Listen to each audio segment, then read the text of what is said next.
بسم اللہ الرحمن الرحیم۔ ناظرین، اس وقت ہم موجود ہیں تھوراڑ، جہاں پہ ہمارے ساتھ موجود ہیں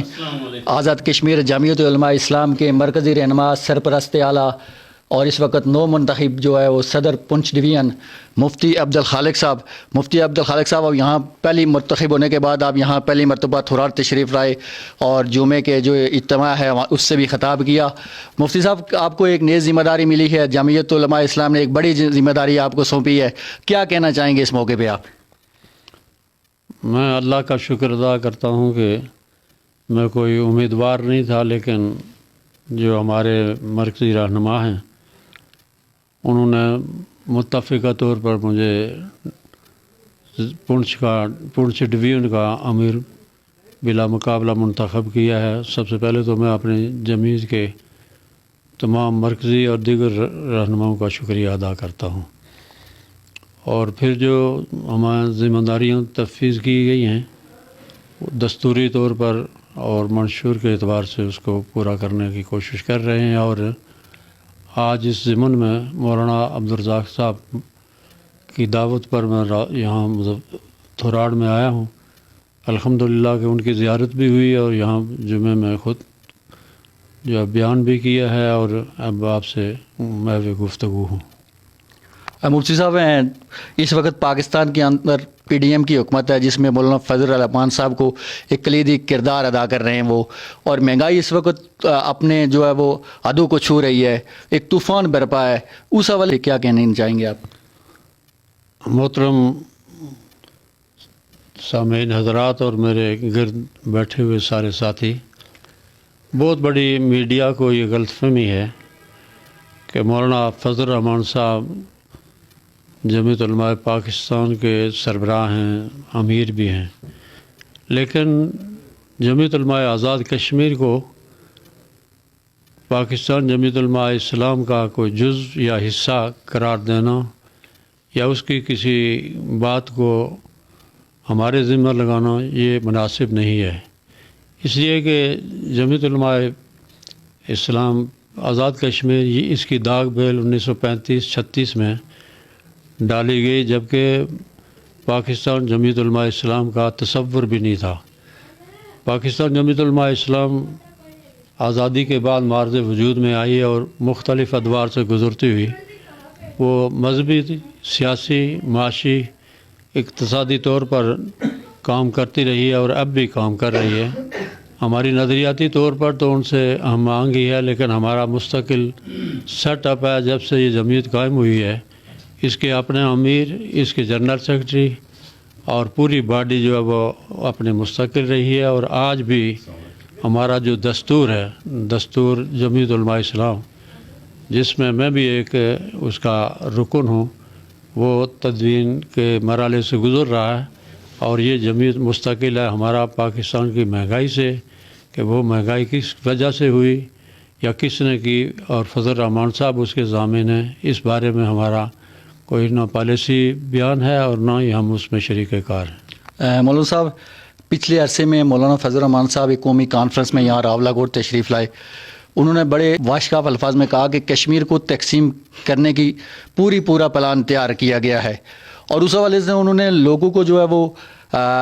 اس طرح کا میسج دیا کہ آپ کو جو یہ تحریک ہے خود اپنے جو ہے کاندھوں پہ لڑنی پڑے گی، اور اس حوالے سے انہوں نے بڑا دو ٹوک موقف دیا، اسے بڑا اپریشیٹ کیا گیا کہ انہوں نے ایک دو ٹوک الفاظ میں بات کی۔ تو اس حوالے سے اب جو کشمیر کا جو ایک مسئلہ ہے وہ تقریباً مخدوش کر دیا گیا ہے، اسے ختم کر دیا گیا ہے، اور پاکستان کے اندر پی ڈی ایم کی ہی حکومت تھی تو یہاں پہ اس طرح کا ایکٹ لانے کی کوشش کی گئی، یہاں پہ ایک جو ہے وہ ٹورزم ایکٹ لگانے کی کوشش کی گئی، بہت ساری چیزیں اس طرح کی جہاں پہ کوشش کی گئی کہ اس کو تقسیم کیا جائے اور اس کی جو حیثیت ہے اس کو ختم کیا جائے۔ اور ابھی بھی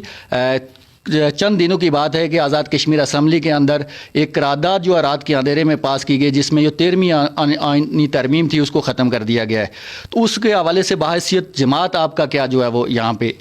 رول ہوگا اور کیا موقف ہے؟ مولانا فضل الرحمان صاحب کی راولاکوٹ میں جو تقریر کا آپ نے حوالہ دیا ہے، راولاکوٹ اس وقت شاید آپ 8-10 سال کے ہوئے ہوں گے، ہم نے ایک آئین شریعت کانفرنس منعقد کروائی تھی، اس وقت مولانا یوسف صاحب رحمۃ اللہ علیہ باقاعدہ حیات تھے، اور مولانا امیر الزمان صاحب ہمارے جنرل سیکرٹری رہے ہیں جمعیت علماء اسلام کے، وہ بھی، مولانا سمیع الحق صاحب اور مولانا فضل الرحمان صاحب بھی آئے تھے، اور مجھے یہ شرف حاصل ہے کہ اس اتنی بڑی کانفرنس میں اسٹیج سیکرٹری تھا۔ اس وقت جو مولانا فضل الرحمان صاحب نے تقریر کی تھی وہ آج بھی ہمارے کانوں میں گونج رہی ہے۔ انہوں نے کہا کہ کشمیریوں، نہ تمہیں ہندوستان آزادی دے گا نہ پاکستان آزادی لے کر دے گا، تم نے یہ آزادی کی جنگ جو ہے وہ خود لڑنی ہے اپنے بازو سے۔ تو یہ اسی کا تسلسل ہے۔ اس کے بعد وہ کشمیر کمیٹی کے چیئرمین بھی رہے ہیں، بیرون دورے بھی کیے ہیں، پاکستان کے خد و خال سے واقف ہیں، موجودہ سیاسی حالات سے بھی آگاہ ہیں۔ لہٰذا انہوں نے جو ہمیں یہ کہا، یہ اسی تسلسل میں کہ کشمیری جس طرح کے اس کشمیر کے حصے کو انہوں نے اپنے دست و بازو سے آزاد کیا ہے، اسی طرح جو ہے وہ آپ خود آزاد کرا سکتے ہیں۔ پاکستان یا اور کوئی ملک جو ہے وہ آپ کو آزادی نہیں دلا سکتا۔ مفتی صاحب، کشمیر کے حوالے سے جو اس کا اسٹیج سبجیکٹ ہے اس پہ بار بار پاکستان سے حملے کیے جا رہے ہیں، اس پہ تقسیم کے حوالے سے آپ کا جماعت کا کیا موقف ہے؟ ہمارے ہمیشہ یہ منشور اور دستور رہا ہے جمعیت کا کہ جس طرح کے پاکستان اور ہندوستان دو فریق ہیں، اس میں مسئلہ کشمیر کے سلسلے میں کشمیر کے رہنماؤں، لیڈروں اور یہاں کے بیدار مغز لوگوں میں سے کسی ایک کو اس میں نمائندگی دی جائے، اور یہ مسئلہ کشمیری لوگ اپنا خود پیش کریں۔ یہ 75 سال گزرنے کے باوجود ہم نے پاکستان پر انحصار کیا کہ وہ مسئلہ کشمیر کو حل کروائے گا، تو سردار ابراہیم صاحب فرمایا کرتے تھے کہ ہمارا وکیل بہت کمزور ہے، جو مسئلہ کشمیر کو اس طرح پیش نہیں کر سکا، تو ہمیں یہ اختیار حاصل ہے کہ اپنا وکیل تبدیل کر لیں۔ لہٰذا انہی سوچوں کو آگے بڑھاتے ہوئے ہم آج بھی جمعیت علماء اسلام کے پلیٹ فارم سے یہ کہتے ہیں کہ مسئلہ کشمیر کو بین الاقوامی طور پر حل کرانے کے لیے جب تک کشمیری کسی رہنما لیڈر کو فریق ثالث نہ بنایا جائے، اس وقت تک مسئلہ کشمیر اس طرح نہ اجاگر ہو سکتا ہے، اور نہ ہی کشمیر کی آزادی کے سلسلے میں کوئی ہم آگے قدم بڑھا سکتے ہیں۔ آپ سوشل میدان میں بھی بڑے سرگرم رہتے ہیں، راولا کوٹ کے اندر آپ کے بڑا ایک کردار ہے وہاں پہ، تو اس حوالے سے جو موجودہ مسائل ہیں ان کا کیا حل نظر آتا ہے آپ کو؟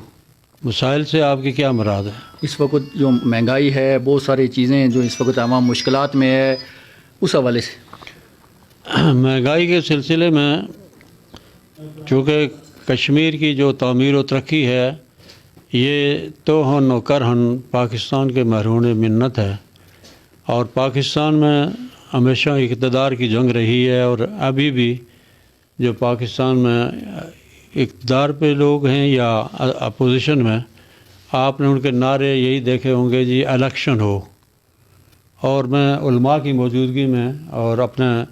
ہم نشین جو یہاں بیٹھے ہیں ان کی موجودگی میں یہ بات کہنا بڑا فخر محسوس کرتا ہوں کہ اس دور میں چاہے اپوزیشن ہو یا حزب اقتدار ہو، ان کا یہی ہے کہ فلاں وقت الیکشن ہونا چاہیے، دوسرے کہتے ہیں کہ فلاں وقت میں نہیں ہونا چاہیے، اور کوئی بھی پارٹی اس بات کی طرف توجہ نہیں دے رہی ہے سوائے نعرے کے کہ مہنگائی ہو گئی ہے۔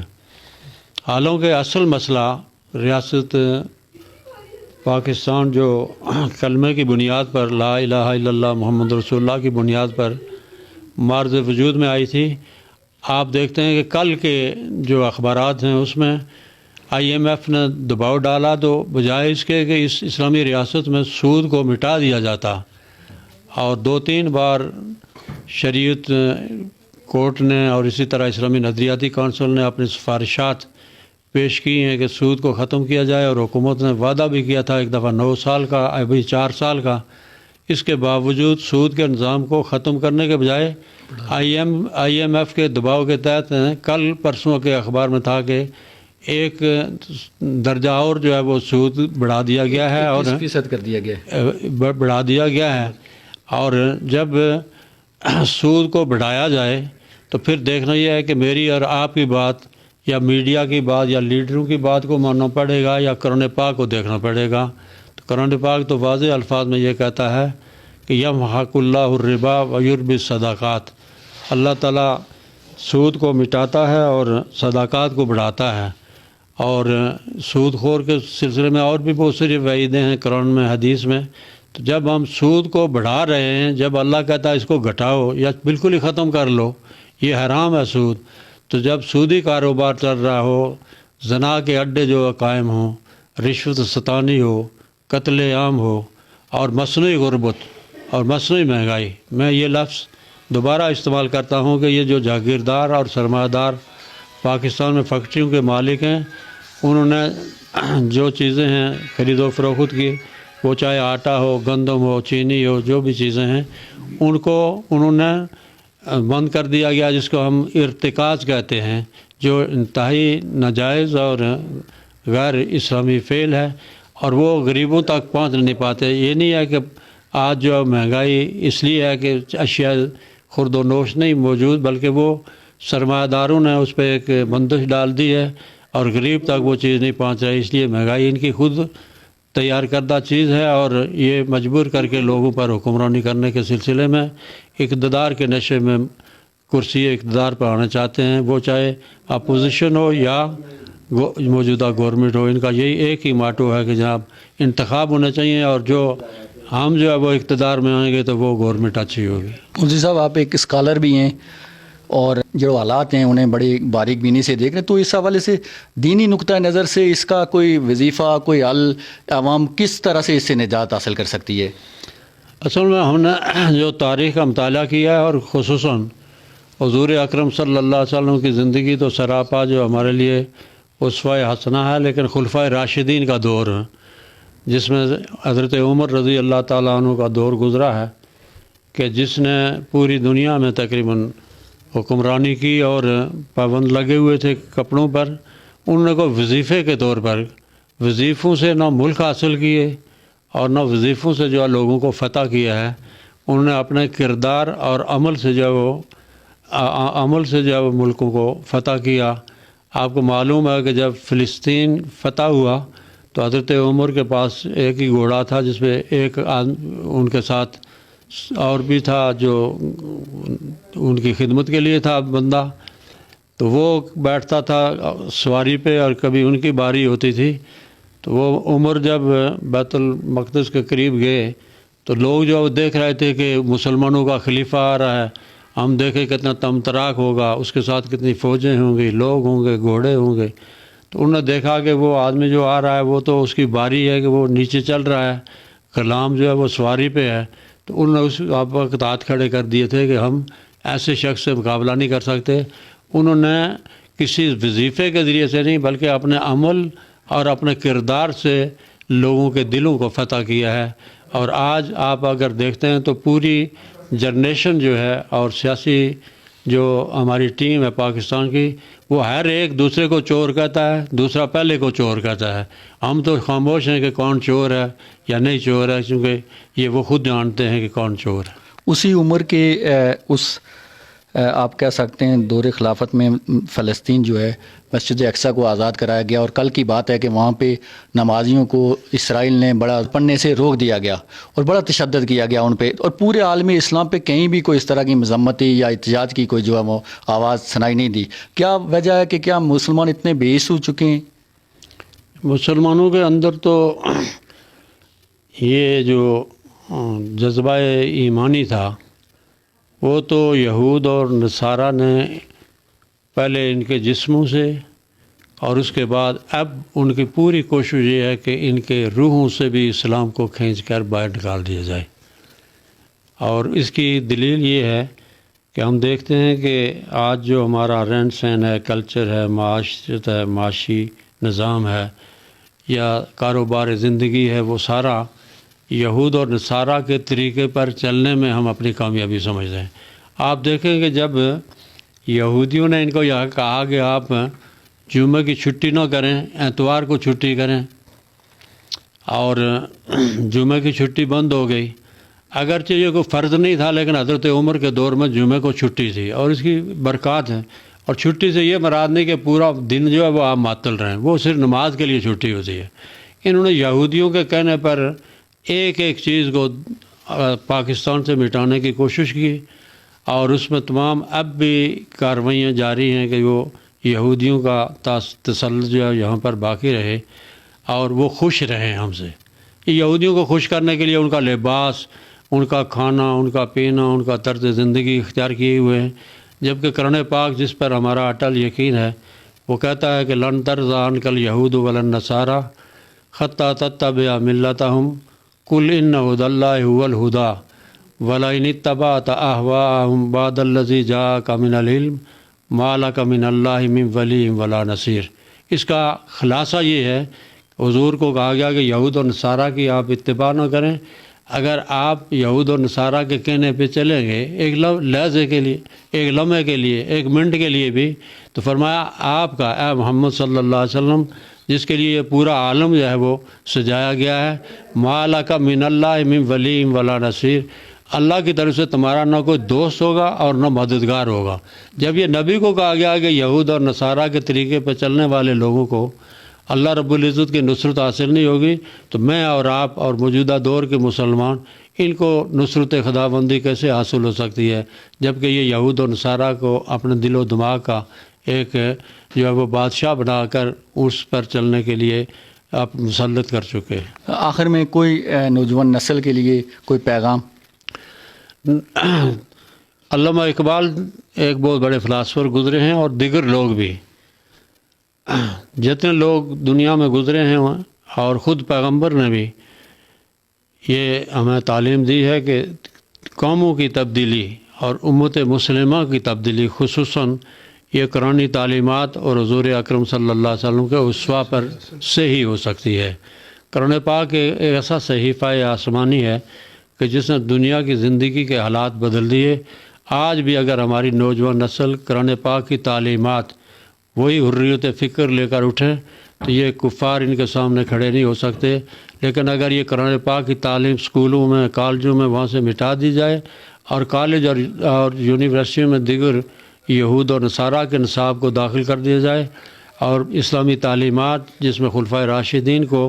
نصاب تعلیم سے ہٹا دیا جائے، ٹیپو سلطان کا نام نہ ہو، ابو بکر صدیق کا نام نہ ہو، اور اسی طرح جو ہے دوسرے جو ہے طارق بن زیاد کا نام نہ ہو، تو اس طرح جو ہے وہ ہم اپنے اسلاف کے ناموں سے، ان کی تاریخ سے جب تک ہم آگاہ نہ ہوں اس وقت تک جو ہے وہ ہمارے اندر نہ وہ اسلامی جذبہ پیدا ہو سکتا ہے،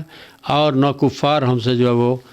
بھاگ سکتے ہیں یا شکست کھا سکتے ہیں۔ اس لیے کہ جب ہمارا اسلام بھی اتنا مضبوط نہیں ہے اور اس پر ہم کاربند نہیں ہیں، اور ہم اسلحہ کی جنگ لڑ رہے ہیں، اسلحہ کے زور پر یا افواج کے زور پر اگر ہم لڑ رہے ہیں، تو پھر اگر ہم نام نہاد مسلمان، جو ہم نام نہاد مسلمان ہیں، اگر ہمارے پاس بھی وہی اسلحہ ہے، ان کے پاس بھی وہی اسلحہ ہے، تو پھر یہ اسلحہ کی جنگ ہوگی۔ جس کے پاس زیادہ مادی اور یہ طاقت ہوگی وہی جو غلبہ حاصل کرے گا۔ البتہ مسلمانوں کے لیے جب تک روحانی جذبہ نہ ہو، روحانی قوت نہ ہو،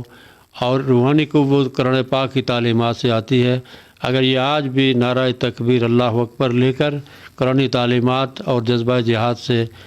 آشنا ہو کر